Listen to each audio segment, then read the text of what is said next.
আজকে আমাদের আলোচ্য বিষয় হচ্ছে সূরা মুলক। কেন সূরা মুলক তিলাওয়াত করব বা পড়ব আমরা? কারণ আমাদের নবী সাল্লাল্লাহু আলাইহি ওয়াসাল্লাম বলেছেন, সূরাতু তাবারাক হিয়া মানিআতুম মিন আযাবিল কবরি। সূরা তাবারাকাল্লাযী কবরের আযাবকে maaf করিয়ে দেয়। প্রত্যেকদিন সূরা মুলক তিলাওয়াতের অভ্যাস করেন। রাতে এশার নামাজের পর থেকে নিয়ে ঘুমানোর আগ পর্যন্ত যে কোনো সময় আপনার সুবিধা অনুযায়ী। আল্লাহর রাসূল ঘুমানোর আগে তিলাওয়াত করতেন, সাহাবীরা কেউ কেউ এশার নামাজের পরপরই, কেউ আরো পরে। কি হয় যে এই যে প্রত্যেক দিন ছোট ছোট একটা টাইম আপনি ইনভেস্ট করবেন। সূরা মুলক তিলাওয়াত করতে কতক্ষণ লাগে? যার মুখস্থ আছে বা যার এমনিতেই পড়া আছে 5 মিনিট ম্যাক্সিমাম। এই 5 মিনিট প্রত্যেক দিন ইনভেস্ট করার বিনিময়ে যে রিটার্ন আপনি পাবেন, সেই রিটার্নটা হচ্ছে চিরস্থায়ী এবং চূড়ান্ত কবরের আযাব থেকে আল্লাহ রাব্বুল আলামিন আপনাকে মাফ দিয়ে দিবেন। আর সূরা মুলক যে ব্যক্তি ভালো করে বুঝতে পেরেছে, স্যার আমি নিশ্চিত করে আপনাকে বলতে পারি, সে ব্যক্তি কখনো আল্লাহর সাথে শরীক করবে না কাউকে। সে ব্যক্তি কোনোদিন কুফরি করবে না। সে ব্যক্তি নাস্তিক হতে পারবে না। আপনি যখন আল্লাহর পরিচয় পেয়ে যাবেন, তখন আপনার কাছে বাকি দুনিয়াকে এবং আপনার নিজেকে বড় তুচ্ছ মনে হবে। মানুষ আল্লাহর সাথে শরীক করে কখন? যখন মানুষ আল্লাহ রাব্বুল আলামিন কে সেটি জানে না, তখন মনে করে তার বাদবাকি ইলাহা যেগুলোকে সে নিজে বানিয়েছে সেগুলো মনে হয় আল্লাহর বরাবর। নো, আপনি আল্লাহর পরিচয় পান না, এই জন্য এই মূর্খতার মধ্যে আছেন। যখন পেয়ে যাবেন, যখন ঠিকমতো কেউ আপনাকে ধরিয়ে দেবে, চেষ্টা করব আমি, যখন ঠিকমতো কেউ ধরিয়ে দেবে তখন আল্লাহর সাথে শিরক করবেন না কখনোই। হাজিরিন, আল্লাহ রাব্বুল আলামিন তার পরিচয় আমাদেরকে জানিয়েছেন এবং সেই পরিচয়টা কিভাবে পাবো তার পদ্ধতিও শিখিয়ে দিয়েছেন। কি পদ্ধতি? আল্লাহ কোরআন শরীফে বলেছেন, সানুরিহিম আয়াতিনা ফিল আফাকি ওয়া ফি আনফুসিহিম হাত্তা ইয়াতাবায়ানা লাহুম আন্নাহুল হক। এই কোরআনের মধ্যে যা আছে, আমি অচিরেই তোমাদেরকে আমার সৃষ্টির মধ্যে এবং তোমাদের নিজের মধ্যে এমন এমন নিদর্শন দেখাবো যে তোমরা বুঝতে পারবে আমার কোরআনের মধ্যে আমি যা বলেছি সত্য বলেছি। তাহলে আল্লাহর নিদর্শন 3 জায়গায় পাওয়া যায়, কোরআনের মধ্যে, আল্লাহর সৃষ্টির মধ্যে এবং আমাদের নিজেদের মধ্যে। আজকে সূরা মুলকের আলোকে আমরা কিছুটা আল্লাহর পরিচয় জানার চেষ্টা করব। হাজিরিন, আল্লাহ রাব্বুল আলামিন আমাদের কাছে এই 3টা পরিচয়ে পরিচিত হবেন, বা এই 3 জায়গা থেকে আমরা আল্লাহর পরিচয় পাবো। আল্লাহর নবীও আমাদেরকে বলেছেন, তুফাক্কিরু ফিল আইল্লাহ ওয়ালা তুফাক্কিরু ফি জাতিল্লাহ। তোমরা আল্লাহ রাব্বুল আলামিনের পরিচয় যদি জানতে হয়, তোমরা আল্লাহর নিদর্শনকে নিয়ে চিন্তা করো, কিন্তু খবরদার আল্লাহর জাতকে নিয়ে, আল্লাহকে নিয়ে চিন্তা করতে যেও না। কারণ আল্লাহকে নিয়ে চিন্তা করতে গেলেই তুমি গুমরাহির মধ্যে পড়ে যাবে। 1 লিটারের পানির বোতল আমি চাইলাম এর মধ্যে পুরো সাগরের পানি ঢুকিয়ে দিতে পারবো না। কারণ এইটার লিমিটটা ছোট, ওইটার লিমিট বড়। হ্যাঁ, সাগরের পানিরও একটা লিমিট আছে, কিন্তু এইটা থেকে অনেক বড়। আপনার ব্রেইনের তো লিমিট আছে না? কিন্তু আল্লাহর কোনো লিমিট আছে? এবার এই ছোট লিমিটের মধ্যে বড় লিমিটকে যদি আপনি ঢুকাতে না পারেন, তাহলে এই ছোট লিমিটের মধ্যে আনলিমিটকে কিভাবে আপনি ঢুকিয়ে দিতে পারবেন? এই জন্য আল্লাহর পরিচয় জানতে হয় আল্লাহর সৃষ্টি থেকে, আল্লাহর নিদর্শন থেকে। আল্লাহকে নিয়ে আপনি চিন্তা করতে পারবেন না, প্রথমে আপনার ব্রেন কুলাবে না। দ্বিতীয়ত আল্লাহর নবী নিজে নিষেধ করেছেন এবং বলেছেন, আল্লাহর ব্যাপারে তোমাকে চিন্তা করতে উৎসাহিত করবে শয়তান। যখন শয়তান তোমাকে এই ব্যাপারে কুমন্ত্রণা দেবে, তুমি পড়বে কুল হুয়াল্লাহু আহাদ আল্লাহুস সামাদ লাম ইয়ালিদ ওয়া লাম ইউলাদ ওয়া লাম ইয়াকুল লাহু কুফুয়ান আহাদ। আল্লাহর পরিচয় হয়ে গেল। এবার আমরা সূরা মুলকের আলোকে আল্লাহর বাদশাহীর কিছু পরিচয় জানব। শুরু করি, বিসমিল্লাহির রহমানির রহিম। তাবারাকাল্লাযী বিয়াদিহিল মুলক। তাবারাক মানে হচ্ছে বরকতময়, যিনি নিজে বরকতময় এবং যার মাধ্যমে আমরা বরকত পাই, যিনি আমাদেরকে বরকত দেন। বরকত মানে কি? বারাকা মানে হচ্ছে আপনি একটা কাজ করলেন, কাজের মজুরি হচ্ছে 2 টাকা, 2 টাকাই তো পাওয়ার কথা। আল্লাহ রাব্বুল আলামিন যখন বারাকা দিবেন, এই 2 টাকায় দেখবেন 12 টাকার কাজ হয়ে গেছে। এটাকে বলা হয় বারাকা। তাবারাক, বরকতময়। আল্লাযী বিয়াদিহিল মুলক, তিনি বরকতময় যার হাতে রয়েছে সব কিছুর বাদশাহী। মুলক মানে হচ্ছে বাদশাহী, এবং আল্লাহ, আল্লাহর বাদশাহী। আমি তো মাঝে মধ্যে শুকরিয়া আদায় করি বিজ্ঞানের কারণে আমরা আল্লাহ রাব্বুল আলামিনের সৃষ্টির এত পরিচয় জানতে পেরেছি, যেগুলো আগের মানুষের জন্য জানা সম্ভব ছিল না। আল্লাহর রাসূলের সাহাবীরা তো গায়েবের উপরে ঈমান এনেছেন, আমরা অনেকটা দেখে দেখেই ঈমান আনতে পারছি। আমাদের জন্য সুবিধা এই জন্য যে আমাদের সময় অনেক কিছু খুলে গেছে। আমরা জানি এই পৃথিবীটাই আল্লাহর একমাত্র রাজত্ব নয়, এর বাইরে আল্লাহর সৃষ্টি অনেক ব্যাপক, এত বেশি ব্যাপক যে আসমানে যে গ্রহ নক্ষত্র, যেগুলোর সীমা আমাদের পৃথিবী থেকে অনেক অনেক বড়, অনেক অনেক বড়, সেইগুলোর সংখ্যা কত যে বিজ্ঞানীরা বলেছেন, সেইগুলো যদি কোনো মানুষ গণনা করতে যায়, আসমানের গ্রহ নক্ষত্র তারকারাজি 1 2 3 4 এরকম, তাহলে একজন মানুষের কয়েক ট্রিলিয়ন বছর লাগবে এইগুলা গণনা করে শেষ করতে। তাও সবগুলা নয়, যেগুলা এখনো পর্যন্ত জানা গেছে। কতটুকু এখনো পর্যন্ত জানা গেছে? আল্লাহর সৃষ্টির এই যে মহাকাশ, সেই মহাকাশের মাত্র 3%, 97% জায়গায় কোনো আলোই নাই এখনো, এই জন্য জানাই যায় নাই। আল্লাহর সৃষ্টি, এই সৃষ্টির মধ্যে আপনার যে পৃথিবী নামক গ্রহ, সেইটা এত ছোট যে মঙ্গল গ্রহ থেকে কেউ তাকালে আপনার পৃথিবীকে একটা বিন্দুর মতো মনে হবে। এই ছোট্ট পৃথিবীর ছোট্ট একটা দেশে, ছোট্ট একটা ঘরে আপনি বসবাস করেন, আর করে আপনার এত হেডম, আপনার এত অহংকার, আর আপনার মধ্যে এত তাকাব্বুরি, অথচ আপনি যখন আল্লাহ রাব্বুল আলামিনের সৃষ্টির দিকে তাকাবেন তুচ্ছ মনে হবে। আমার মনে হয়েছিল, আমি গিয়েছিলাম ইন্দোনেশিয়া। তো ইন্দোনেশিয়ায় একটা শহর আছে সেঙ্গিগি। সেই সেঙ্গিগি শহরে আমরা গেলাম প্রশান্ত মহাসাগরের তীরে, পৃথিবীর সবচেয়ে বড় মহাসাগর প্যাসিফিক ওশেন, প্রশান্ত মহাসাগর। গিয়ে আমরা 4 জন ভাই ছিলাম, চাচাতো ভাই। আমরা একটা স্পিড বোট বালা করলাম, করে প্রশান্ত মহাসাগরের বুক চিরে আমরা প্রায় 20-25 কিলো হবে ভেতরে চলে গেলাম। সেখানে একটা দ্বীপ রয়েছে, দ্বীপের নামটি ছিল গিলি। এই দ্বীপে যখন যাচ্ছি, মধ্যখানে যখন আমরা আশেপাশে তাকিয়েছি, আমি নিজেকে একটি নীল বলের মধ্যে আবিষ্কার করেছি। কারণ যতদূর দৃষ্টি গেছে শুধুমাত্র গাঢ় নীল সাগরের পানি, আর মনে হচ্ছে আকাশটা যেন এরকম এসে নেমে গেছে একটা নীল বলের মধ্যে। আপনি নিজেকে আবিষ্কার করবেন, অটোমেটিক্যালি আপনার জবান থেকে বের হবে সুবহানাল্লাহ, অটোমেটিক্যালি। আমরা কখনো কিছু দেখি না, নিজের ঘরকে দুনিয়া মনে করি, এই জন্য আমাদের তাকাব্বুরিটা যায় না। জানেন, যে যত বেশি জানে সে তত বেশি নত হয়, যে যত জানে সে তত নত হয়। আর যার কলসি সামান্য পানি আছে, সেই কলসির নড়া থামেই না। ইন্নামা ইয়াখশাল্লাহা মিন ইবাদিহিল উলামা, আল্লাহকে সবচেয়ে বেশি ভয় করে তার বান্দাদের মধ্যে যারা আলিম, যাদের ইলম রয়েছে তারা। আর যার ইলম নাই সে বুঝতে পারে না, যার ইলম আছে সে বুঝতে পারে। বিয়াদিহিল মুলক, উনার হাতেই সমস্ত সাম্রাজ্য, এবং সেই সাম্রাজ্যের মধ্যে কোনো বাগাওয়াত, কোনো বিদ্রোহ নাই। শুধু 2টা মাখলুক রয়েছে যারা আল্লাহর বিরুদ্ধে চরণ করতে পারে, আর কেউ করতে পারে না। একটা মানুষ, একটা জিন। কারণ এদেরকে আল্লাহ রাব্বুল আলামিন তাদের স্বাধীন ইচ্ছা দিয়েছেন। এই স্বাধীন ইচ্ছার কারণে মানুষ আল্লাহর নাফরমানি করতে পারে। আল্লাহ সুযোগ দেন, যদি আল্লাহ পাকড়াও করেন, ইন্না বাতশা রাব্বিকা লাশাদীদ, তোমার রবের পাকড়াওটা বড় শক্ত। কিন্তু আল্লাহ সুযোগ দেন, দেখি কতটুকু নাচতে পারো, নাচো দেখি একটু, কতটুকু নাচতে পারো।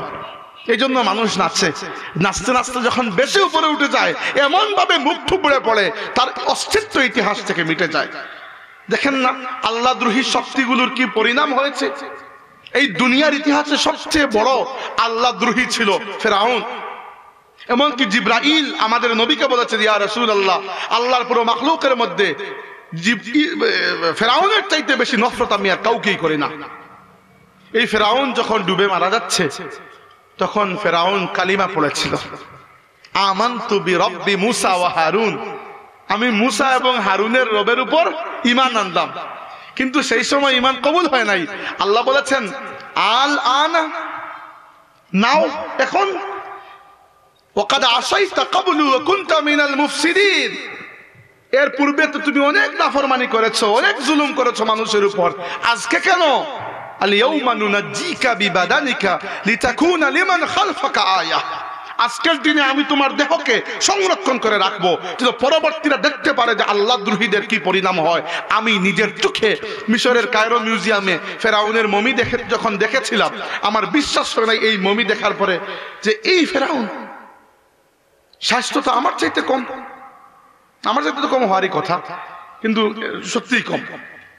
তারপরে মমি, মিশরীয়রা মমি করতো শরীরের গোশত জড়িয়ে মেডিসিন দিয়ে প্যাক করে, কিভাবে তাদের একটা টেকনোলজি ছিল, হাজার হাজার বছর আগে লাশ তারা দেখে দিয়েছে। ফেরাউন, আমি যখন গেলাম রুমের মধ্যে, ওই যে রুমে ওইগুলোর মমি রাখা, খুব সিকিউরিটি, 13-14টা মমি রাখা, বিভিন্ন সময়ের রাজা বাদশাদের, সবাই ফেরাউন। মিশরের সম্রাটদের উপাধি ছিল ফেরাউন, এদের নাম ফেরাউন নয়, যার যার নাম ছিল, উপাধি ছিল ফারাও, আরবিতে ফেরাউন। তো এই ফেরাউনের যে এই এতিমের মতো পড়ে আছে একটা মানুষ, আমি দেখে তো আমার প্রথমে বিশ্বাস হয় নাই। আমি গার্ডকে ডেকে এনেছি, ও জিজ্ঞাসা করেছি, আহাজা হুয়াল মালিক রামসিস আল্লাযী হাকামা ফি আহদি মূসা, উনি কি সেই বাদশাহ রামসিস যিনি মুসা আলাইহিস সালামের সময়, হারুন আলাইহিস সালামের সময় মিশরের বাদশাহ ছিলেন তিনি? এই মুহতারাম সে বলল, হ্যাঁ, কি জন্য? আমি বললাম, আমানতু বিরব্বি মুসা ওয়া হারুন। ফেরাউনকে দেখে আমার বিশ্বাস হয়ে গেল, আমি মুসা এবং হারুনের রবের উপর আবার ঈমান আনলাম, কারণ আমার রবের যে আয়াত কুরআন, সেই মুজিজা আজকে আমার চোখের সামনে আল্লাহ দেখিয়ে দিলেন। যে আল্লাহ বলেছিলেন যে আজকের দিনে আমি তোমার দেহকে সংরক্ষণ করে রাখবো, আল্লাহ রেখেছেন। কত হাজার বছর পরে গিয়ে তার এক নাদান বান্দা এটা দেখেছে, দেখার পরে আল্লাহ রাব্বুল আলামিনের প্রতি তার ইয়াকিন বৃদ্ধি হয়েছে। এইটাও আল্লাহ রাব্বুল আলামিনের একটা নিয়ামত। আল্লাহ বলেছেন যে আমার সৃষ্টির মধ্যে আমার নিদর্শনকে তুমি খুঁজো। কুল সিরু ফিল আরদ, নবী বলুন উম্মতকে যে জমিনে ভ্রমণ করো, ফানজুরু কাইফা বাদা আল খালক, একটু চিন্তা করে দেখো এই সৃষ্টিটাকে আল্লাহ কিভাবে শুরু করেছেন। সুম্মাল্লাহু ইউনশিউন নাশআতাল আখিরাহ, যেভাবে আল্লাহ প্রথমবার বানিয়েছিলেন সেই আল্লাহ দ্বিতীয়বারও বানাতে পারেন। অতএব মনে করো না যে মরে যাবে, খালাস হয়ে যাবে, বাসি বাদাল মাউত অবশ্যই হবে, আখিরাত অবশ্যই হবে। এটা কখন আপনি জানবেন? যখন নিজের ঘর থেকে তো বের হন, ঘরে বসে বললেন হামসে বড়া কৌন হে, আমার চাইতে আর বড় কে? বেশিরভাগ মানুষ যারা আল্লাহ রাব্বুল আলামিনকে স্বীকার করতে চায় না, বা যারা আল্লাহ রাব্বুল আলামিনের ব্যাপারে সন্দিহান, বা যারা মনে করে সার্বভৌম ক্ষমতার মালিক হচ্ছে জনগণ, এই টাইপের কুফরি শিরকি আকীদা যারা বিশ্বাসী, এরা আল্লাহর পরিচয় এদের কাছে কেউ সুন্দর করে তুলে ধরে দেয়। এরা জীবনে পড়েছে কি পড়ে নাই দিন, সেটা আমি জানি না। আমাদের দেশে আগে তো শিক্ষা ব্যবস্থায় ধর্ম শিক্ষা নামে একটি এতিম সাবজেক্ট ছিল, এখানে ওই এতিম সাবজেক্টটা মনে হয় বাদ দেওয়া হয়ে গেছে। তো এই জন্য এতিম সাবজেক্ট এই জন্য বললাম যে এই সাবজেক্ট তো একেবারেই দেখেন না, সবচেয়ে কম গুরুত্ব দেওয়া হয়। এখন তো এটাও নাই, শিখবেন কিভাবে? আগে তো মক্তব ছিল, এখন তো মক্তব উঠে যাচ্ছে, তাই না? আপনি আমি, আমার সময় পর্যন্ত মক্তব ছিল, আমার মনে আছে। এবং দ্বীনি শিক্ষার বুনিয়াদ আমরা পেয়েছিলাম মক্তবে। অত্যন্ত জরুরি একটা প্রতিষ্ঠান ছিল মক্তব, অত্যন্ত জরুরি। এই মক্তব না থাকার একটা চিরস্থায়ী কুফল আমাদের সমাজের মধ্যে আমরা দেখতে পাচ্ছি। নাই মক্তব, কলেজ বা স্কুল বা জেনারেল শিক্ষার লাইনে দ্বীনি শিক্ষা তো নাই। আর মাদ্রাসা শিক্ষায় যা কিছু আছে, আমাদের মাদ্রাসা ছাত্র ভাইয়েরা বিশেষ পড়তে আর খেয়ালই নয়।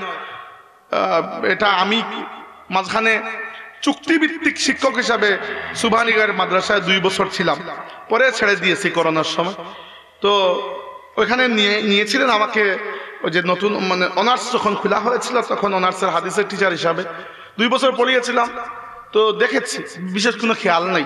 কামিলের ছাত্র আমাকে, বা ফাজিলের ছাত্র, কামিল নয় দুঃখিত, ফাজিলের ছাত্ররা এমন এমন প্রশ্ন করত, কি যে মনে হতো যখন, মানে এইরকম প্রশ্ন এরা কিভাবে করতে পারে? নিজের নাম আরবিতে লিখতে পারেন না। বিশ্বাস করে আমার নিজের চোখে দেখা, মিথ্যা কথা বলছি না। এই হচ্ছে আমাদের শিক্ষা ব্যবস্থার অবস্থা। এরা আবার পরবর্তীতে এসে ওয়াজের মাহফিলে বক্তব্য দেন উল্টা পাল্টা তো এরা যদি ওয়াজের মাহফিলে এসে বক্তব্য দেন তাইলে তো লাইলি মজনুর কাহিনী বলা ছাড়া আর তো কোনো গতি নাই। কারণ আপনিও বলবেন যে হুজুর 2 ঘন্টা ওয়াজ করতে হবে, কিন্তু হুজুরের এমনিতেই প্রেশার উঠে যাবে, আল্লাহ 2 ঘন্টা বলবোটা কি আমি। তো প্রথমে আধা ঘন্টা চলে গেল জিকিরে, তাও এই জিকির কোনো তরিকারই জিকির নয়, না চিশতিয়া কাদেরিয়া, কিছুই না। কি জিকির যে করে আল্লাহু আলাম, আপনারাও তো কিছু বলেন না। আর এরপরে আন্দাজি কাহিনী যে ততগুলো আছে যেগুলো কোনো রেফারেন্স নাই কোথাও, অথচ আল্লাহ বলেছেন লিইউহলিকা মান হালাকা আন বাইয়িনাতিন ওয়া ইয়াহইয়া মান হাইয়া আন বাইয়িনা, যেন যারা বিজয়ী হয় দলিলের ভিত্তিতে বিজয়ী হয়, দুনিয়াতে থাকে, আর যারা ধ্বংস হয় দলিলের ভিত্তিতে ধ্বংস হয়। মুখের জুড়ে তো আর কথা ফলে না, দলিল লাগে। তাহলে বলছিলাম যে আল্লাহ রাব্বুল আলামিনের অস্তিত্বের দলিল কি? আল্লাহর সৃষ্টি। বিয়াদিহিল মুলক, ক্ষমতা আল্লাহর হাতে। তাবারাকাল্লাযী বিয়াদিহিল মুলক, বরকতময় তিনি যার হাতে সবকিছুর বাদশাহী। ওয়া হুয়া আলা কুল্লি শাইইন কাদির, আর তিনি প্রত্যেকটা বিষয়ের উপর ক্ষমতাবান। এতটুকু ক্ষমতাবান যে আপনার এই যে হার্ট, আপনি যে আমি করেন, এই যে এই আমার কোন জিনিসটা আমার বলেন তো?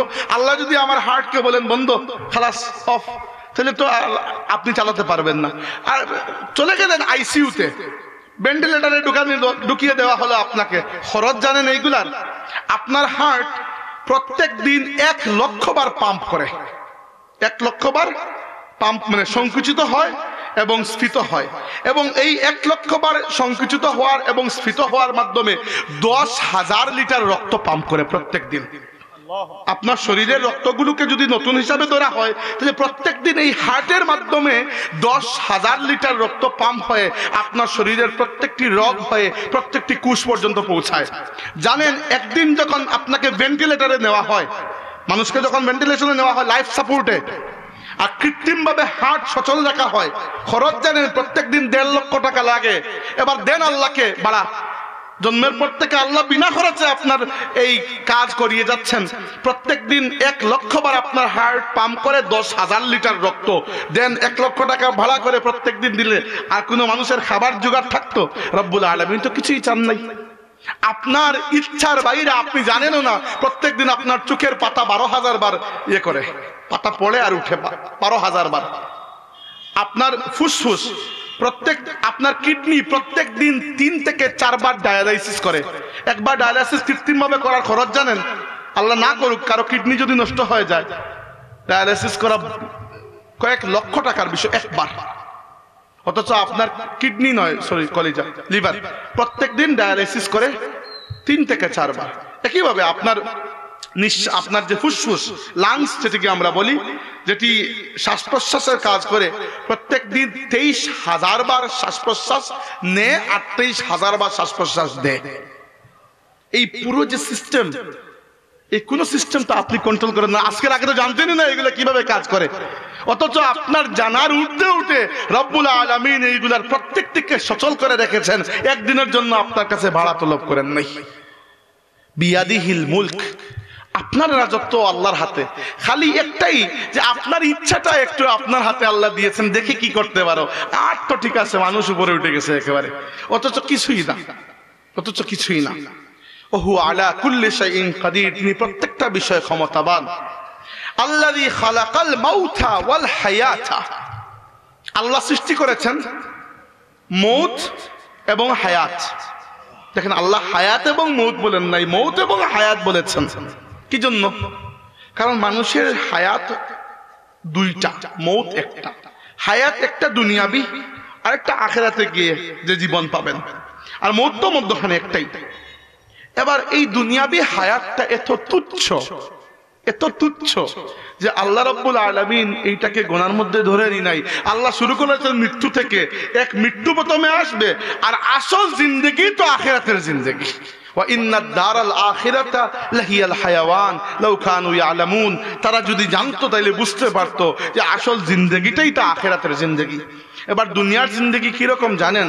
আল্লাহর নবী সাল্লাল্লাহু আলাইহি ওয়াসাল্লাম একবার সাহাবীদেরকে নিয়ে যাচ্ছেন একটা রাস্তা দিয়ে, যাওয়ার পথে দেখলেন একটা ছাগল অসুস্থ, মানে ইনফেস্টেড, এবং ইনফেকশনে মরে পচে দুর্গন্ধ বের হচ্ছে। জিজ্ঞাসা করলেন তোমরা কি কেউ এটাকে কিনবে অত দিরহামের বিনিময়ে? সাহাবীরা বললেন ইয়া রাসূলুল্লাহ এটা তো কেউ ফ্রিও নিতে চাইবে না, এটা একে তো মরা পচা, তারপরে রোগাক্রান্ত, মানে এটা মহামারী আক্রান্ত। আল্লাহ রাসূল বললেন যে আল্লাহ রাব্বুল আলামিনের কাছে দুনিয়ার দামের চাইতেও কম।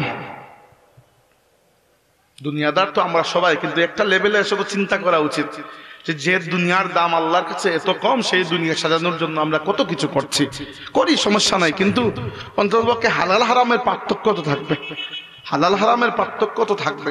আল্লাযী খালাকাল মাউতা, তিনি সৃষ্টি করেছেন মৃত্যু, ওয়াল হায়াতা, এবং জীবন, লিয়াবলুয়াকুম, তোমাদেরকে পরীক্ষা করার জন্য, আইয়ুকুম আহসানু আমালা, যে এই জীবন মৃত্যুর খেলার মধ্যেও কোন বান্দা নেক আমল করে আর কোন বান্দা করে না। যদি এই জীবন মৃত্যুর খেলা না থাকতো তাহলে তো কোনো পরীক্ষাই ছিল না। ফেরেশতাদের কোনো পরীক্ষা আছে নাই, কারণ ফেরেশতাদের ক্ষুধা লাগে না, তৃষ্ণা লাগে না, তাদের কোনো শারীরিক চাহিদা লাগে না, তাদের আলাদা কোনো খায়েশ কিছুই নাই। ফেরেশতাদের একমাত্র কাজ হচ্ছে যে আল্লাহ যা আদেশ দেন তারা সেটি পালন করেন। তো ফেরেশতাদের কোনো চাহিদা যেহেতু নাই, তাই তাদের পরীক্ষা নাই। আমাদের চাহিদা আছে, এই জন্য আমাদের পরীক্ষা আছে। তাই আল্লাহ ফেরেশতাদেরকে জমিনে খেলাফত দেন নাই, আল্লাহ আদম সন্তানকে জমিনে খেলাফত দিয়েছেন, যে পরীক্ষা এদের হবে।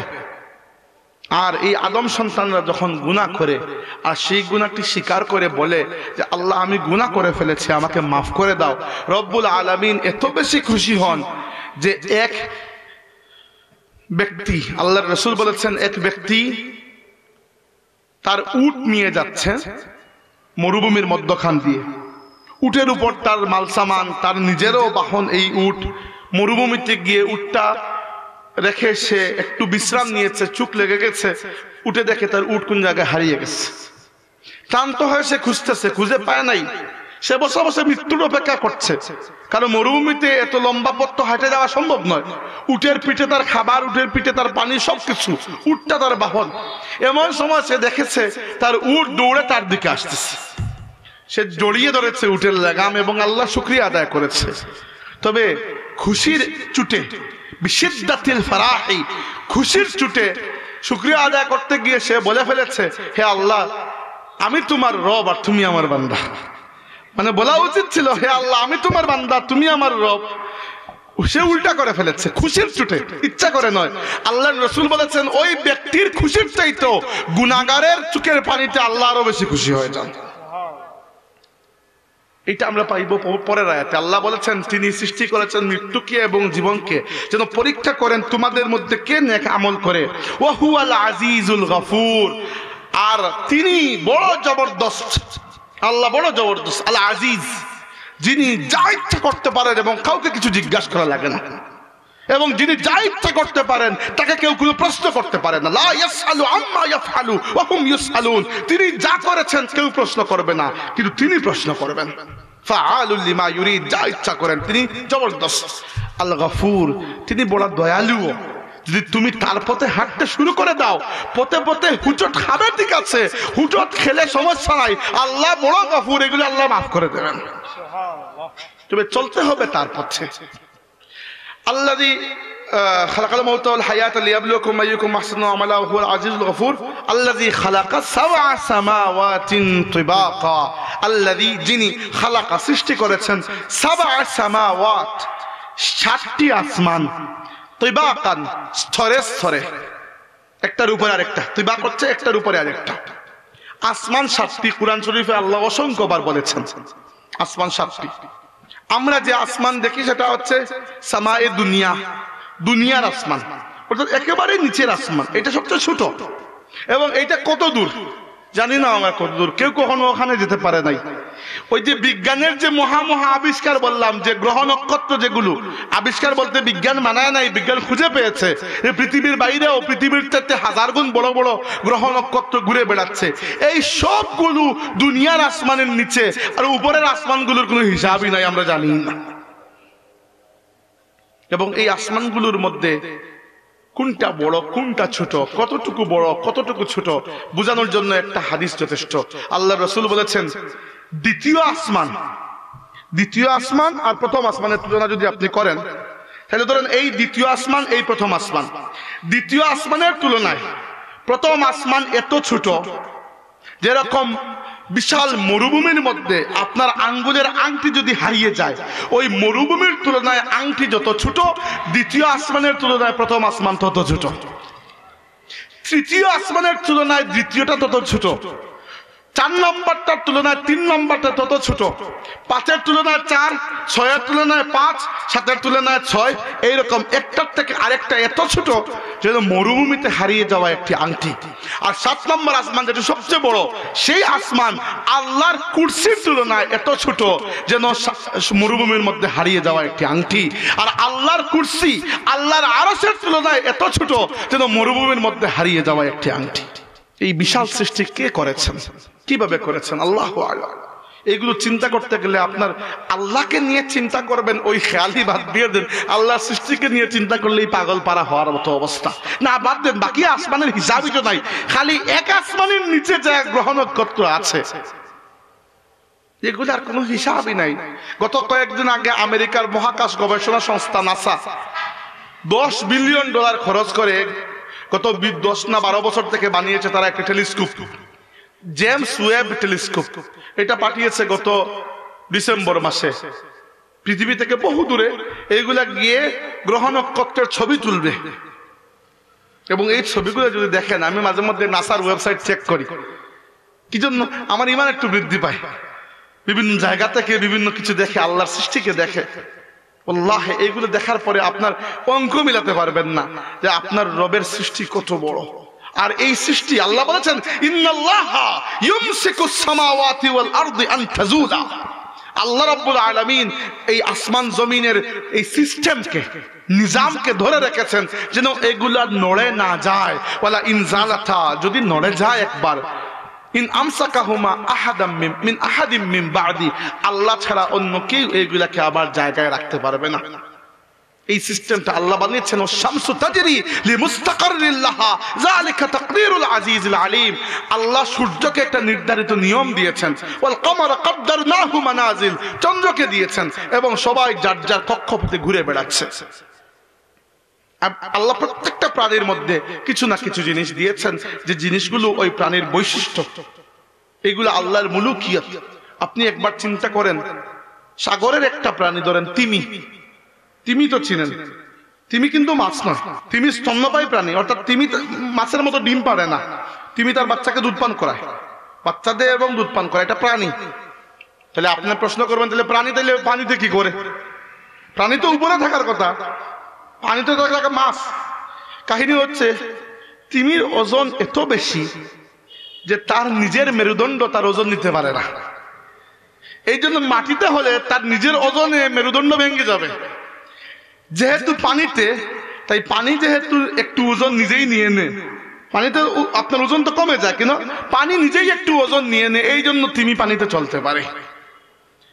আমি কত পরশু না এর আগের দিন চেক করেছি, এবং আমি সাক্ষী হিসাবে আমার সাথে যারা 2 জন থাকেন এদেরকে দেখিয়েছি। দেখো একটা পূর্ণবয়স্ক তিমি মাছের বা তিমির জিহ্বার ওজন 3টা আফ্রিকান হাতির চেয়েও বেশি। এই প্রাণীকে আল্লাহ রাব্বুল আলামিন খাওয়াচ্ছেন। তিমি প্রত্যেকদিন 6.5 টন খাবার খায়। 6.5 টন খাবার একজন মানুষ তার 70 বছরের জীবনেও খেতে পারবে না। তিমি প্রত্যেকদিন ওইগুলা খেয়ে ফেলে। কিন্তু আশ্চর্যের বিষয়, এই বিরাট বড় প্রাণীটার দাঁত নাই, এই জন্য সে বড় কিছু খেতে পারে না। সে খায় সাগরের এক ধরনের পোকা রয়েছে, নাম হচ্ছে ক্রিল, KRILL, ক্রিল। ওই যে ছোট ছোট চিংড়ি মাছ আছে না, একেবারে ছোট যেগুলা, ওইগুলার মতো। তিনি হা করে সামনের দিকে এগোয়, আর ওই ক্রিল গুলো তার মুখের মধ্যে একটা জাল আছে, সেই জালের মধ্যে ফাঁসে, সে সবগুলো গিলে ফেলে, আর যেটা পানির ভেতরে যায় নাক দিয়ে ওটা বের করে দিয়ে দেয়। এইভাবেই তিমির জীবন চলে। আল্লাহ রাব্বুল আলামিন এই প্রাণীকেও খাবার খাওয়াচ্ছেন।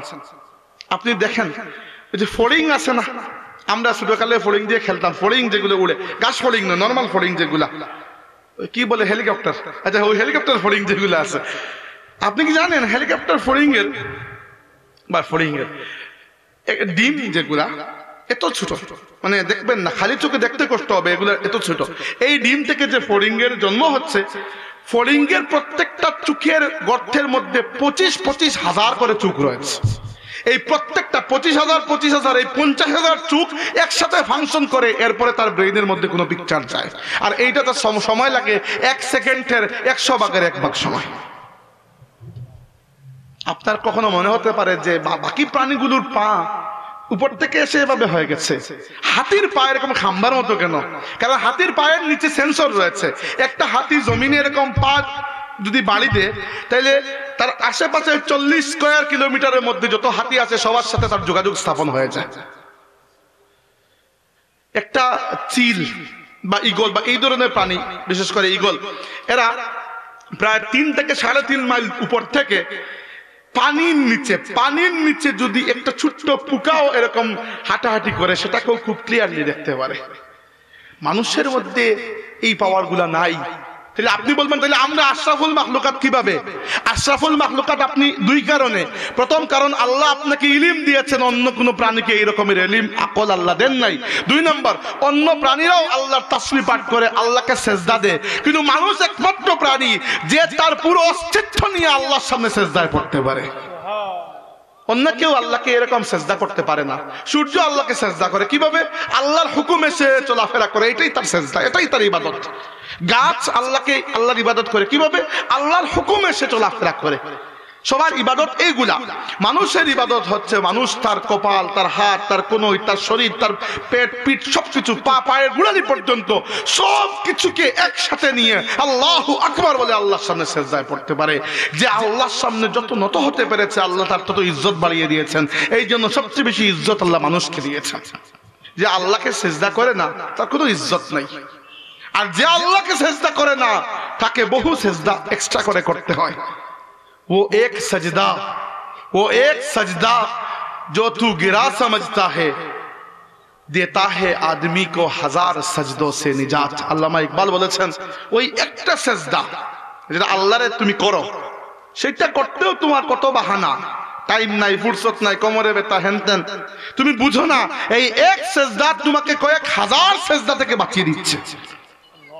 যদি আল্লাহকে সেজদা না করতে, তাহলে গরুর সামনে গিয়ে একটা, ছাগলের সামনে একটা, সাপের সামনে, ব্যাঙের সামনে, সূর্য উঠতেছে একটা, ডুবতেছে আর একটা, নিজের হাতে মূর্তি বানিয়ে আরো 2-4টা খালি সেজদা করেই জীবন চলে যেত। কিন্তু তুমি সব কিছুকে তরবারি দিয়ে কেটেছো। তরবারি কি? লা ইলাহা ইল্লাল্লাহু মুহাম্মাদুর রাসূলুল্লাহ। এই তরবারি দিয়ে বাকি সব মিথ্যা খোদাকে কেটে তুমি তোমার অস্তিত্ব নিয়ে আল্লাহর সামনে সেজদায় পড়ে গেছো। তোমার ইজ্জত এইটার মধ্যে, শক্তির মধ্যে নয়। শক্তি মানুষের খুবই কম, মানুষের চাইতে জিনের শক্তি বেশি। এবারে একটা মানুষের চাইতে একটা মানুষ, জিনের যতটুকু শক্তি, 6-7টা পূর্ণবয়স্ক মানুষের সেই শক্তি। জিন কেন আশরাফুল মাখলুকাত নয়? কারণ তাদের আকল নাই, ইলম নাই, বেকুব কিসিমের প্রাণী। আমাদের আলিমরা বলেছেন যে জিনদের সর্বোচ্চ মেধাবী যে হবে, ইবলিস ছাড়া, ইবলিস তো বিশাল মেধাবী, এছাড়া সাধারণ জিনগুলোর মধ্যে সর্বোচ্চ মেরিট যাদের হবে, সেটাও ম্যাক্সিমাম মানুষের 12-13 বছরের বাচ্চার মতো। এর চাইতে বেশি আকল জিনদেরকে আল্লাহ দেনই নাই। এই জন্য কারো উপর যখন জিনের আসর হয়, সেই আসর সরাতে এত কষ্ট হয়, কারণ এরা জিদ ধরে বসে থাকে, যাবো না, না এটা সেটা। তাইলে আল্লাহ মানুষকে ইজ্জত দিয়েছেন 2 কারণে, একটা তার ইলমের কারণে, আর একটা সে আল্লাহকে এমন ভাবে সেজদা করে, অন্য কোনো প্রাণী আল্লাহকে এইভাবে সেজদা করতে পারে না। আল্লাহ কি বলেছেন? তিনি আসমানকে সাজিয়েছেন স্তরে স্তরে, 7 সামাওয়াতিন তিবাকা। এরপরে মা তারা ফি খালকির রহমান মিন তাফাউত। আল্লাহ বলেছেন তুমি রহমান আল্লাহর সৃষ্টির মধ্যে কোন ধরনের ত্রুটি বিচ্যুতি খুঁজে পাবে না। কিয়ামত পর্যন্ত চ্যালেঞ্জ, দেখি খুঁজে দেখো, আল্লাহর সৃষ্টির মধ্যে কোনো ত্রুটি খুঁজে পাবে না। বিশ্বাস করেন ভাই, এই নিয়ত নিয়ে আমি অনেকবার ন্যাশনাল জিওগ্রাফিক যে চ্যানেল আর রয়েছে, ন্যাশনাল জিওগ্রাফিক, এদের অনুষ্ঠান আমি প্রায় দেখি ইউটিউবে। আজ পর্যন্ত কোনো বিজ্ঞানীকে বলতে শুনি নাই যে মানুষের 2 চোখ 1 নাকের পরিবর্তে যদি 3 নাক 1 চোখ আর কান 5টা হইতো তাহলে সুন্দর লাগতো। কেউ কোনো বলছে? বা আপনি এরকম কল্পনা করতে পারবেন কিরকম ভয়ঙ্কর লাগবে দেখতে? আপনার আজ পর্যন্ত কখনো মনে হয়েছে যে আমার ডিজাইনটা সুন্দর হয় নাই, অন্য ডিজাইনের হলে ভালো হতো? আজ পর্যন্ত আমি কোনো বিজ্ঞানীকে বলতে শুনি নাই যে না, কুমির যদি আকাশে উঠতো তাইলে মনে হয় ভালো হতো। না, যে যেখানে যেভাবে আছে সবাই এই জায়গায় একমত যে এই সৃষ্টি তার পারফেক্ট অবস্থার মধ্যে আছে। শুধু একটাই পার্থক্য, আমরা জানি এই পারফেকশনের পেছনে একজনের হাত রয়েছে, কুদরতি হাত রয়েছে, একজন স্রষ্টা। তারা বলে এগুলো এমনি এমনি হয়ে গেছে, এইটাই পার্থক্য। কিছু মানুষ আছে যেগুলা এমনি এমনিতে বিশ্বাস করে। আমরা বলি যে এমনি এমনি হলে তুমি দেখিয়ে দাও একটু বানিয়ে। দুনিয়ার মধ্যে কত মুজিজা, আল্লাহর কত কুদরত আমরা প্রত্যেক দিন দেখি, কিন্তু দেখতে দেখতে আদত হয়ে যায়, এই জন্য আমরা এগুলা খেয়াল করি না। আমার কাছে আল্লাহর কুদরতের সবচেয়ে বড় নিদর্শন হচ্ছে ডিম। না প্রত্যেকদিন আপনি তো ডিম খান, কিন্তু কখনো মনে হয় না, আমার প্রত্যেকদিন মনে হয় যে ডিম থেকে মুরগির বাচ্চা কিভাবে বের হয়। এইটা যে কত বড় আল্লাহর কুদরত, এটা তো আমরা প্রত্যেক দিন দেখি, এই জন্য বুঝি না। নইলে একবার আপনাকে আমি একটা ডিম ভেঙে দেই, দুনিয়ার মহাবিজ্ঞানী আমাকে একটা বাচ্চা বের করে দেখান, এখান থেকে পারবেন না। অথচ আপনি আজকে গিয়ে বাড়িতে বা কালকে সকালে ডিম খাওয়ার সময় ডিমটা যখন ভাঙবেন, একটু খেয়াল করে দেখুন ডিমের মধ্যে কি আছে। লিকুইড, যে কালারের হোক থাকে, দুই কালারের লিকুইড থাকে, তাই না? এই লিকুইডের মধ্যে কি আছে যেটা থেকে মুরগির মতো একটা প্রাণী বের হয়ে আসে। এই লিকুইড দিয়ে মুরগির পাখা কেমনে তৈরি হয়? যে লিকুইড থেকে পাখা তৈরি হয়, সেই লিকুইড থেকে ঠোঁট কিভাবে তৈরি হয়? যেটা থেকে ঠোঁট তৈরি হয় সেটা থেকে ঘুষ কিভাবে তৈরি হয়? যেটা থেকে ঘুষ তৈরি হয় সেটা থেকে আবার রক্ত কিভাবে তৈরি হয়? আশ্চর্যের বিষয়। এই মুরগির হলুদ কুসুমের মধ্যে এক কুসুম থেকে এরকম ভিন্ন ভিন্ন প্রোডাকশন কিভাবে আসে? বিশ্বাস করেন স্যার, বিশ্বাস করেন, যদি কোনো মানুষ না জানতো, বা মানুষ যদি দুনিয়াতে হঠাৎ করে অন্য কোনো গ্রহ থেকে চলে আসে, সে জানে না মুরগির ডিম থেকে বাচ্চা হয়, আপনি যদি উল্টা লটকে যান গাছের মধ্যে, তবুও বিশ্বাস করাতে পারবেন না যে ডিম থেকে বাচ্চা হয়। কেউ বিশ্বাস করবে না যতক্ষণ নিজের চোখে না দেখে। আমরা আল্লাহর এই কুদরত দেখতে দেখতে অভ্যস্ত, ওই জন্য আমরা এটার অস্তিত্ব, এটা মানে এটা খেয়াল করি না। এটা বীজ। 2 নম্বর আমার কাছে আল্লাহর বড় মর্যাদা বীজ। যে কোনো মানে বীজ, ফলের বীজ, প্রত্যেকটা ফলের বীজের মধ্যে সেই বীজ থেকে হওয়া পরবর্তী যত গাছ, যত ফল, সবগুলোর ডাটা আগ থেকে আল্লাহ এক বীজের মধ্যে মজুদ করে রাখেন। একটা ছোট্ট উদাহরণ দেই, তুলনা। বিজ্ঞানীরা বলেছেন, উদ্ভিদ বিজ্ঞানীরা, যে প্রত্যেকটা দুনিয়ার প্রত্যেকটা বীজের মধ্যে এই পরিমাণ তত্ত্ব থাকে, যতটুকু সৃষ্টির শুরু থেকে আজ পর্যন্ত বইপত্র লেখা হয়েছে, তার চেয়ে বেশি তত্ত্ব এক বীজের মধ্যে আল্লাহ রেখে দেন। এক বীজ কেটে দেখবেন বাড়িতে গিয়ে, আজকে তরমুজ কয়টা বীজ বের হয়, পেয়ারা কয়টা বীজ বের হয়।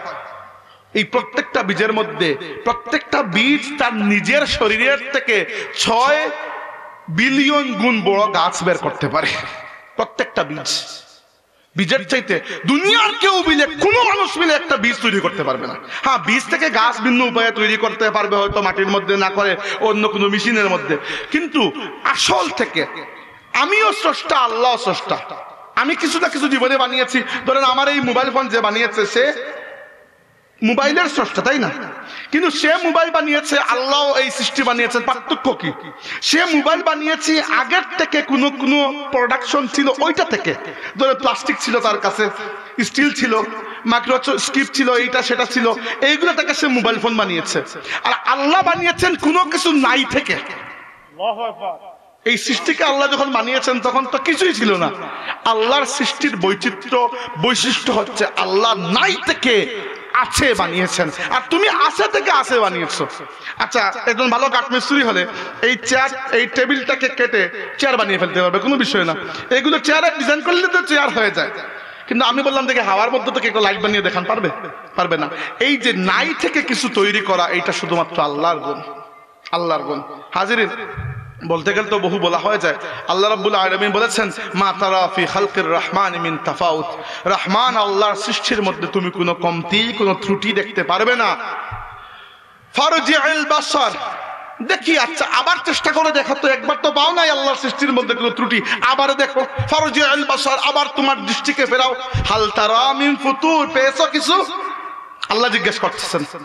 আবার দৃষ্টি ফেরাও, কিছু পেয়েছো আমার সৃষ্টির মধ্যে যেটা তোমার কাছে খটকা লাগছে? আমি তো পাই নাই, কেউ পায় নাই আজ পর্যন্ত, কেউ পায় নাই। হ্যাঁ, আল্লাহর ব্যাপারে ইয়াকিন করে না, কেউ দেখেও না দেখার ভান করে, কিন্তু ত্রুটি কেউ দেখাতে পারবে না।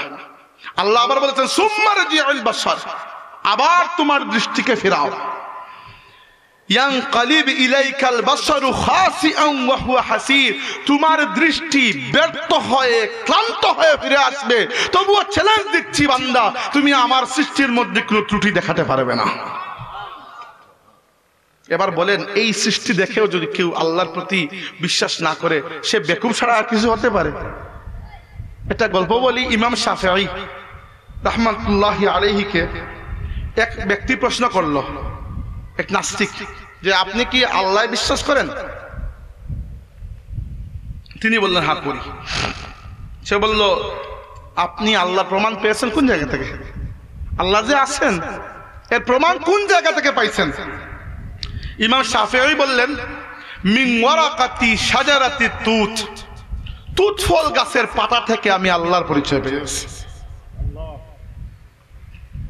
তুত ফল চিনেন? খাইছেন কখনো? হ্যাঁ খাইছি। তুত ফল অনেক চমৎকার একটা ফল ছিল, এখন তো আর নাই মনে হয়, বিলুপ্ত হয়ে গেছে। আছে, আমাদের বাড়িতে ছিল, এখন জানি না, বাড়িতে যাওয়া হয় না খুব বেশি, আর গেলেও ওই গড় আর ওই মসজিদ ওই পাশে আশেপাশে থাকা হয়, এলাকা ঘুরে তো দেখা হয় না, এই সুযোগও হয় না। আর তুতফল আগে আমরা প্রচুর খেতাম, মানে এত যে স্বাদ সেটা নয়, কিন্তু মুখটা যে লাল হতো ওইটাই বেশি আগ্রহ ছিল, কিন্তু এখন আর নাই। তুতফল অনেক পুষ্টিকর একটা ফল। তুতের মধ্যে অনেক জাত রয়েছে, ব্ল্যাকবেরি, ব্লুবেরি, তারপরে আর কি জানি বিভিন্ন, এগুলো অনেক দামি একটা ফল। তো ইমাম শাফিঈ বললেন যে তুতফল গাছের পাতা থেকে আমি আল্লাহর পরিচয় পেয়ে গেছি। কিভাবে? দেখেন, তুতফল গাছের প্রত্যেকটা পাতা দেখতে হুবহু একরকম, রঙ একরকম, শেপও একরকম, তারপরে আপনি যদি চিবান স্বাদটাও একটু মিষ্টি মিষ্টি, ওই একরকম। ওই তুতফল গাছের প্রত্যেকটা পাতা দেখতে সেম, খাইতেও সেম, কালারও সেম। অথচ গুটি পোকা আছে না, যে ওই যে রেশম পোকা, যে সকল পোকার ইয়ে থেকে পেট থেকে রেশম বের হয়, ইংরেজিতে বলে সিল্কওয়ার্ম, এই রেশম পোকা বা গুটি পোকা যখন এই পাতাটা খায়, তার পেট থেকে রেশম বের হয়, সিল্ক বের হয়। যখন বকরি এই পাতা খায়, তার পেট থেকে দুধ বের হয়। যখন মৌমাছি এই পাতা খায়, তখন তার পেট থেকে মধু বের হয়। আর যখন হরিণ এই পাতা খায়, তার পেট থেকে কস্তুরী, সুগন্ধি কস্তুরী বের হয়। তার মানে এক ধরনের 4টি পাতা থেকে ভিন্ন ভিন্ন 4টি প্রোডাকশন আসতেছে। এইটা তিনিই করতে পারেন যিনি এর পেছনের ইঞ্জিনিয়ার রয়েছেন, আর এর পেছনে যিনি রয়েছেন তিনি হচ্ছেন আমার আল্লাহ। 4টা প্রাণী সেম পাতা খায়, কিন্তু প্রোডাকশন যার যার আলাদা আলাদা। যিনি এই ডিজাইনটা আলাদা করেছেন তিনি হচ্ছেন আল্লাহ রাব্বুল আলামিন। ইমাম আবু হানিফা রাহমাতুল্লাহি আলাইহিকে নাস্তিকরা চ্যালেঞ্জ দিয়েছিল যে আল্লাহর পরিচয় যদি তুমি দিতে পারো প্রমাণ। তিনি বললেন ঠিক আছে, বিতর্ক হয়ে যাবে। হয়ে গেল, বিতর্কের দিন তারিখ রেডি, সময় চলে গেছে, বিতর্কের দিন তারিখ রেডি হয়ে গেল। এখন বিতর্ক যেদিন বসবে, ওই নাস্তিক সম্প্রদায়ের মানুষেরা বড় বড় কিতাব বা তাদের মানুষজন নিয়ে এসেছে। ইমাম আবু হানিফার কোনো দেখা নাই, তিনি তো আসেনি না। অনেক পরে, কয়েক ঘন্টা পরে দেখা গেল ইমাম আবু হানিফা আসছেন। এবার ইমাম আবু হানিফাকে দেখে তারা বেজায় রাগ করলো যে যখন টাইম দিলাম তোমার কোনো খবর নাই, আর এখন তুমি আসতেছো, কাহিনী কি? ইমাম আবু হানিফা বললেন, শুনো, কাহিনী হচ্ছে আমার ঘর থেকে বের হয়ে তোমাদের এলাকা পর্যন্ত আসতে পথে একটি নদী পড়ে, এই নদীতে এসে দেখি আজকে কোনো নৌকা নাই, মাঝিরা নৌকা রেখে চলে গেছে। কি করব, কোনো অবস্থা নাই। এখন হঠাৎ দেখলাম সাগরের মধ্যখানে এমনি এমনি আপনা আপনি একটা গাছ হয়ে গেল, সাগরের মধ্যখানে হয়ে গেছে গাছ। ইমাম আবু হানিফা তাদেরকে বলতেছে, ওই গাছটা নিজের থেকে চিরা ফাটা কাটা হয়ে নিজে নিজে নৌকা হয়ে গেল। আবার এই নৌকা আমার কাছে চলে আসলো, আমি উঠলাম নৌকায়, নৌকা আমাকে নিয়ে ও পাশে চলে আসলো। তারা বলল যে বড় বানোয়াট একটা কাহিনী, বড় বানোয়াট একটা কাহিনী আপনি বললেন। তিনি বললেন কি জন্য? তারা বলল যে কেউ গাছ রোপণ না করলে গাছ উঠবে কিভাবে, কেউ গাছ না কাটলে এটা কাটবে কিভাবে, কেউ না বানালে নৌকা বনবে কিভাবে, আর কেউ না চালালে নৌকা চলবে কিভাবে? তিনি বললেন তাহলে তোমার কি মনে হয় এই পুরো মহাবিশ্ব এমনি এমনি হয়ে গেছে? এই পুরো মহাবিশ্ব কোনো স্রষ্টা ছাড়া এমনি সৃষ্টি হয়ে গেছে, কোনো রব ছাড়া এমনিতেই পরিচালিত হচ্ছে? তোমার কি মনে হয় একটা ছোট্ট নৌকা, সম্ভাবনা আছে নৌকা পানির মধ্যে এমনি বাতাসের গতিতে চলতে পারে, কিন্তু এই বিশাল কমপ্লেক্স কম্পাউন্ড, এই জটিল সৃষ্টি, আল্লাহ ছাড়া চলতে পারে না। আর বাদ দেন আপনার লাস্টের কথা, আপনার নিজের দেহের দিকে তাকান একটু, আল্লাহর দিকে, আল্লাহর সৃষ্টির দিকে, নিজের দেহের দিকে। মানুষের শরীর গঠিত হয় কি দিয়ে? কণা থেকে। এগুলাকে বলা হয় ইংরেজিতে সেল, CELL সেল, বাংলাতে বলা হয় কোষ। এই কোষ দিয়ে মানুষের শরীর গঠন হয়। মানুষের শরীরে কতটা কোষ থাকে? 100 ট্রিলিয়ন। 100 ট্রিলিয়ন মানে একের পরে প্রায় 15-20টি মনে হয় শূন্য হবে, আমি ভুলে গেছি, 15-18টি করতেই পারবেন না। এই 100 ট্রিলিয়ন সেল সবগুলো থাকে আবার ওই পিতার পক্ষ থেকে মায়ের কাছে যেটা যায়, এবং ওইটা থেকে যে গোস্তের টুকরা তৈরি হয় প্রথমে মায়ের জরায়ুর মধ্যে, ওইটার মধ্যে সমস্ত সেল, ওই সেলগুলো মিলে ডিসাইড করে যে আমরা 10,000 সেল মিলে চোখ হব, আমরা 50,000 সেল মিলে নাক হব, আমরা 20,000 সেল মিলে কান হব। তারা নিজেদের মধ্যে এগুলো ডিসাইড করে এবং তৈরি হয়, গঠন করে মায়ের জরায়ুর মধ্যে। এবং এই প্রত্যেকটা সেলের মধ্যে হার্ট থেকে যখন রক্ত পাম্প করা হয় এবং লাংস থেকে যখন অক্সিজেন পাম্প করা হয়, অক্সিজেন প্লাস রক্ত আপনার শরীরের প্রত্যেকটি রক্তকণা, প্রত্যেকটি কোষের মধ্যে পৌঁছে যাচ্ছে। যখন একটি কোষ অকেজ হয়ে যাবে, নষ্ট হয়ে যাবে, সাথে সাথে সে নিজে মরার আগে সিগন্যাল দিবে আপনার ব্রেনকে যে আমি মারা যাচ্ছি, আরেকটা কোষ বানাও। এই কোষ প্রত্যেক দিন তৈরি হয়। এটাকে বলে আপনার রোগ প্রতিরোধ ক্ষমতা। মানুষ প্রত্যেক দিন যে পরিমাণ ব্যাকটেরিয়া আমাদের শ্বাসের সাথে, খাবারের সাথে ভেতরে যাচ্ছে, যদি আল্লাহ আমাদের ভেতরে একটি চিকিৎসা কেন্দ্র না রাখতেন, এটাকে বলা হয় আমাদের কি বলে রোগ প্রতিরোধ ক্ষমতা, রোগ প্রতিরোধ ক্ষমতা, এইটা যদি না রাখতেন প্রত্যেক দিন করোনার মতো মহামারী হয়ে যেত। অথচ মানুষের শরীরের মধ্যে আল্লাহ এরকম রোগ প্রতিরোধ ক্ষমতা রেখেছেন, এই সেলগুলো যুদ্ধ করতে পারে আপনার শরীরে যে ব্যাকটেরিয়াগুলো আসছে এগুলোর সাথে। আর মাঝে মধ্যে 2-1টা ব্যাকটেরিয়া নতুন চলে আসে, এগুলোর ডিজাইন তারা খুঁজে পায় না, এই জন্য পারে না। যেমন করোনার যে ভাইরাস, এই জন্য তারা ফেল হয়ে গেছে। নাইলে ওই যে আপনি প্রত্যেক দিন এই যে শ্বাস টান দিলেন, কত ব্যাকটেরিয়া আপনার এই আশেপাশে ঘুরে বেড়ায়, কেজি ধরে আপনার ভেতরে গিয়ে প্রবেশ করছে। আপনি অসুস্থ হন না কেন? কারণ আপনার শরীরের ওই সেলগুলো ফাইট করে, এদেরকে পরাজিত করে আপনাকে সুস্থ রাখে।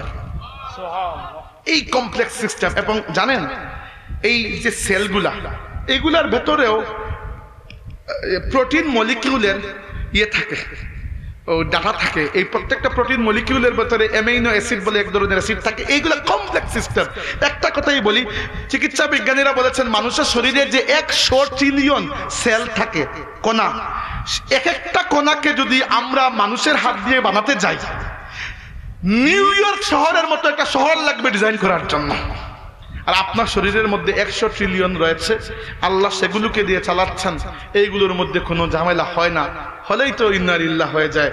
আর এর আগ পর্যন্ত এগুলো চলে। আপনার শরীরের একটা পার্টস নষ্ট যখন হয়ে যাবে, লাগাতে যাওয়ান, আল্লাহ না করুন কখনো হোক, কিডনি বা লাংস বা লিভার এগুলা খারাপ হয়ে গেলে কখনো যদি লাগান, 2 দিন পরে পরে দেখবেন রক্ত ব্লক হয়ে যায়, এই হয়ে যায়, সেই হয়ে যায়, সিলাই ছুটে যায়, কত ঝামেলা। অথচ আল্লাহ যেটা লাগিয়ে দিয়েছেন, বছরের পর বছর মানুষ বিড়ি খেয়ে যায়, অথচ তবুও লাংস চলে, আলহামদুলিল্লাহ। কত মানুষ দেখেছি মানে কেজি ধরে বিড়ি খেয়ে যায়, তবু কিছুই হয় না, শেষ পর্যন্ত আরামসেই মরে যায়। তেমন বিশেষ আল্লাহর দয়া এটা। আর মানে এই নয় যে আপনারা আজ থেকে গিয়ে বিসমিল্লাহ বলে বিড়ি খাওয়া শুরু করে দেবেন, এটা বলছি না। বলছি এইটা যে আল্লাহ রাব্বুল আলামিনের বানিয়ে দেওয়া এই সকল কলকবজার মধ্যে এই পরিমাণ স্থায়িত্ব রয়েছে যে দুনিয়ার অনেক ব্যাকটেরিয়া, অনেক ক্ষতিকর জীবাণু থেকে বা বেশিরভাগ থেকে আপনাকে তারা রক্ষা করতে পারে আল্লাহর হুকুমে। মাঝে মধ্যে আল্লাহর যখন আদেশ আসে সেটা ভিন্ন কথা।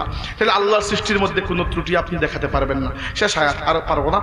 আল্লাহ রাব্বুল আলামিন এরপরের আয়াতে বলেছেন, ওয়ালাকাদ যায়্যানাস সামাআদ দুনিয়া বিমাসাবিহ, আমি এই দুনিয়ার আসমানকে সাজিয়েছি মিসবাহ দিয়ে। মিসবাহ এক বচন, বহু বচন মাসাবিহ, অর্থ হচ্ছে লাইট। কি লাইট? ওই যে আসমানের তারা দেখেন না, তারা অনেক কাজের বিষয়। এখন তো কম্পাস আবিষ্কার হয়েছে। কম্পাস আবিষ্কার হওয়ার আগে সাগরের নাবিকরা আর মরুভূমিতে যাত্রীরা ওই তারা দেখে দেখে রাস্তা নির্ধারণ করত। আমরা এখন এগুলো পারবোই না, আমাদের জিপিএস ছাড়া তো চলেই না। সত্যি কথা বলতে, আমি অনেক সময় দেশের বাইরে যাই, তখন আমার সবচেয়ে বড় বন্ধু জিপিএস। কারণ প্রায় সময় দেখি একটা জায়গায় যাব, ওই জায়গা চিনি না। এখন মিশর প্রথম যখন গিয়েছি, তখন প্রথমে তো আরবি পারি না, তো অনেক কষ্ট হতো, জিপিএস লিখে দিয়ে জিপিএস অনুযায়ী। আর মিশরে জিপিএস এর অবস্থা এত খারাপ, একবার একটা লাইব্রেরিতে যাব লিখে সার্চ দিয়েছি, চলে গেছি ট্রেন স্টেশনের মধ্যে, ট্রেনের লাইনের উপরে। এখন বের হওয়ার সময় আমাকে টিসি বলে যে টিকিট দেখান। আমি বললাম ভাই আমি যাত্রী নই। সে বলে তাহলে তুমি ভেতরে কিভাবে গেলে, তোমার যদি টিকিট। আমি বললাম আমি এটা লাইব্রেরি সার্চ দিয়েছিলাম, জিপিএস আমাকে দেখিয়েছে গুগল ম্যাপ যে এই দিক থেকে এই পথে গিয়ে ওই পথে চলে যাও, এই পথে এসে দেখি ট্রেনের মধ্যে চলে আসছি। এখন বের হওয়ার সময় জরিমানা দিছি $50, মিশরীয় পাউন্ড, যেটা 50 পাউন্ড জরিমানা দিচ্ছি। কারণ তারা বলে যে তুমি যাত্রী যেহেতু নয়, তুমি ভেতরে গেলে কিভাবে। কে বুঝাবে যে তোমার গুগলের দোষ ভাই, এটা আমার দোষ নয়। আর যাই হোক, কিন্তু এক সময় এই তারাকাগুলো মানুষকে পথ দেখাতো। কোরআন শরীফে বারবার আল্লাহ বলেছেন বিমাসাবিহা, এই মিসবাহ, এই লাইটের মাধ্যমে আমি সুন্দর করেছি।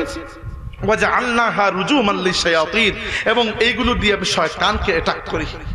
শয়তানরা প্রায় সময় কি করে, চলে যায় আসমানে, যেতে চায় এবং ফেরেশতাদের কথাবার্তা শুনতে চায়, যেন দুনিয়াতে এসে তাদের বাপদাদা যেটা আছে, ওই গণক জ্যোতিষী যারা হাত দেখে এদেরকে বলতে পারে, আর এই বাটপাররা এইগুলা বলে আপনাদের পকেট কাটতে পারে। কিন্তু আল্লাহ রাব্বুল আলামিন আমাদের নবীর ওসিলায়, আমাদের নবী দুনিয়াতে আসার পর থেকে আসমানে পাহারা বসিয়ে দিয়েছেন। এর আগের নবী রাসূলদের যুগে জাদুটোনা খুব চলতো। কি জন্য? কারণ শয়তান যেত আকাশে, জিনরা গিয়ে ওইখানে ফেরেশতাদের কথাবার্তা শুনে আসে, ওই জাদুকরকে বলতো। জাদুকর 2টা সত্য 8টা মিথ্যা মিশিয়ে বলে দিত। প্রথমটা যখন বলতো আপনার, তো প্রথমে হায় হায় এটা সবই জানে, আপনি পকেট থেকে যা ছিল সবই দিয়ে চলে আসতেন তার কাছে।